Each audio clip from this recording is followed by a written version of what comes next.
Hello and welcome to Web Relates. Today we're looking at the Malicious Compliance subreddit, a place where we obey the letter of the law, if not the spirit. Our first story is brought to us by the Big Kahuna 43. Work my hours, or we'll find someone who will. So there I was, working at a mid-sized IT firm as a software developer. Our team had always been pretty laid back, focusing on results rather than the exact hours we were glued to our desks. Our projects were delivered on time. Our clients were happy, and our team morale was high. That is, until we got a new project manager. Let's call him Dave. Dave was fresh from a highly regimented corporate background, and had ideas about proper workplace management, which basically meant micromanaging everything. He'd schedule unnecessary daily status meetings, demanded we fill out hourly work logs, and insisted that everyone strictly adheres to a 9 to 5 office hour with minimal breaks. One day, during one of his infamous efficiency crackdowns, he sent out an email with a new policy that all coding must be done strictly within office hours to ensure collaboration and supervision. This was ridiculous because creative work like coding often requires flexible hours for maximum productivity. But Dave was adamant, and he ended his email with, "If you think you can find a loophole, think again. Follow the rules, or we'll find someone who will." Challenge accepted, Dave. I decided to comply, meticulously.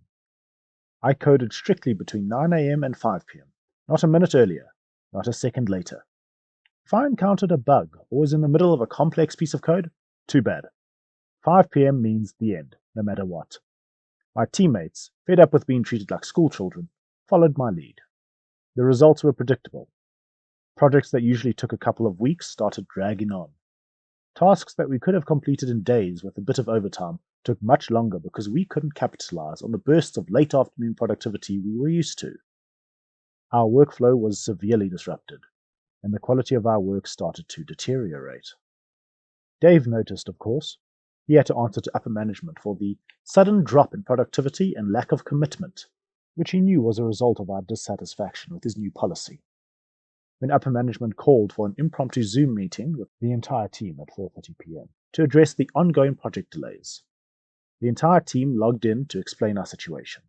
In the meeting, Dave spent half an hour shifting blame and berating individual team members. He didn't even mention the 9 to 5 policy that had led to the whole situation. As the clock ticked towards 5 p.m., the tension in the virtual room was palpable, and our team hatched a plan over text. Right on cue, as the clock struck 5 p.m., one of the employees spoke up. In compliance with Dave's 9 to 5 rule, we must log off now. Without missing a beat, every team member clicked Leave Meeting, leaving a stunned Dave to face the executives alone. This abrupt mass exit highlighted the impracticality of Dave's rigid policy, making it clear to the executives that change was necessary. The incident, quickly dubbed as the 5 o'clock Zoom exodus, led to another meeting, where Dave was publicly admonished and instructed to abolish his strict rules in favor of more flexibility. And as for me and my team, we made sure to celebrate our little victory with a well-deserved happy hour, after 5 p.m. of course. Our next story comes from Sun-Dried Potato. My manager promised his manager that we could get our work done 2 weeks before the agreed timeline, so I made him work on Saturday with me. Almost 10 years ago, I worked at a company where my department analyzed survey and secondary data, compiling it into handbooks each quarter. After 6 months of joining the department, my manager, who joined us 2 months after me, reorganized our tasks in an attempt to improve our efficiency. This manager was promoted internally and was notorious for kissing up to management. He was technically not qualified for the promotion, due to a different background required for our department. But one of the C-suite members liked him a lot. He did have some expertise in other areas, but generally had an unpleasant personality, so many people in the company didn't like him much. Along with 3 new projects, I was assigned the handbook task for the first time. The meeting was in February, so my first handbook would be for that year's quarter 1. In the meeting, I also asked my colleague who had managed the project for 4 years to explain the usual timeline. She said it took 6 months, a time frame agreed upon by management for years, considering the person handling it would also have other important projects. This means for quarter 1 data, the printed copies of the handbook need to be ready by the 30th of September. The 6-month period includes collecting the analysis from survey managers and for secondary data I would have to contact the data owner and do the analysis myself. I also have to work closely with the outsourced company that does the design and printing. I carried out the handbook project smoothly along with my other tasks, and by late July, the only thing left for me to do was to proofread the content. The next procedure required me, my manager, and the designer to review and finalize every page before sending it to the unit head for approval. Printing and delivery takes about 2 to 3 weeks, so we aim to submit the design by mid-August and confirm the final version for printing by the last week of August. However, on the last Friday of July, a whole 2 weeks before our target timeline to send the design to the unit head, this conversation happened. Manager said, OP, I need you to finalize everything today, because we're sending the design to the unit head on Monday. Next Monday? Why? We have 2 weeks, I said. Manager said, well, the unit head wants to see some changes around here, so I thought we could speed up the publication of this handbook to start. I told the unit head we would send the design to her on Monday. I said, okay, you could have discussed this with me first. I mean, the proofreading is almost done. I can get it done by today, but we still need to sit down with the designer to finalize and sign off. The appointment is in a week. The manager said, can you do it tomorrow? Go ask the designer.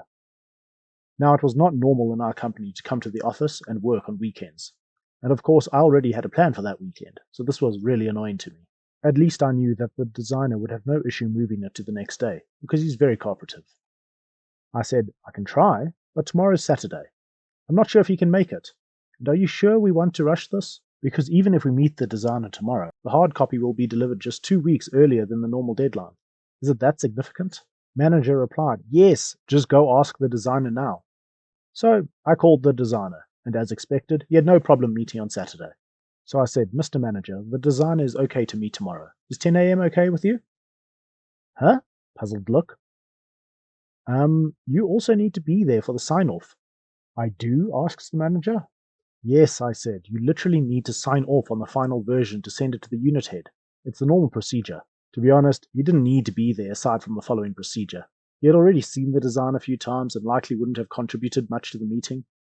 I would have loved for him not to be there anyway, but at that point, I was quite excited to make him come to the office on the weekend, when he obviously doesn't realize he also had to be there with the designer. Manager says, I can't tomorrow, I'm going somewhere until Sunday. Well, if you want to send this to the unit head on Monday, then you have to be there tomorrow. Let me get back to you. About half an hour later, he came up to me with the sourest face ever. 10 a.m. tomorrow's fine, and walked away.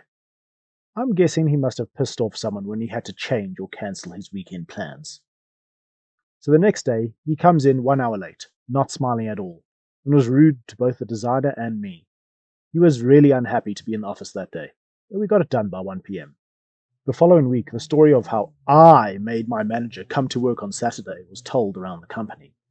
Apparently, the plan that he had for the weekend was a group trip with some of his buddies who also worked in the company, and he had to make new arrangements to get to the place by himself and arrived late.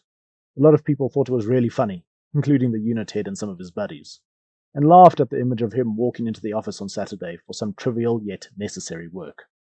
Nevertheless, the next 2 years that I worked on the handbook, he never promised anyone to have the handbook ready before the 6-month timeline. Well, I hope you enjoyed those as much as I did. Malicious compliance is an interesting beast. I read stories like this a very long time ago, and I thought sometimes they seemed a little bit extreme. But now, having been in the workforce, I can say that they're normally 100% justified. There's a lot of people out there who only think of themselves, and when they reach management levels, that's when you have to put your foot down, because they will take advantage of you at any chance that they get. In fact, the stories we just saw are fairly small and simple, and they can go a lot bigger than this, so you'll see some of those soon. Thank you very much for watching. Please like and subscribe. Let me know your thoughts on the stories we saw today, or what you think of the channel so far. Until next time, cheers.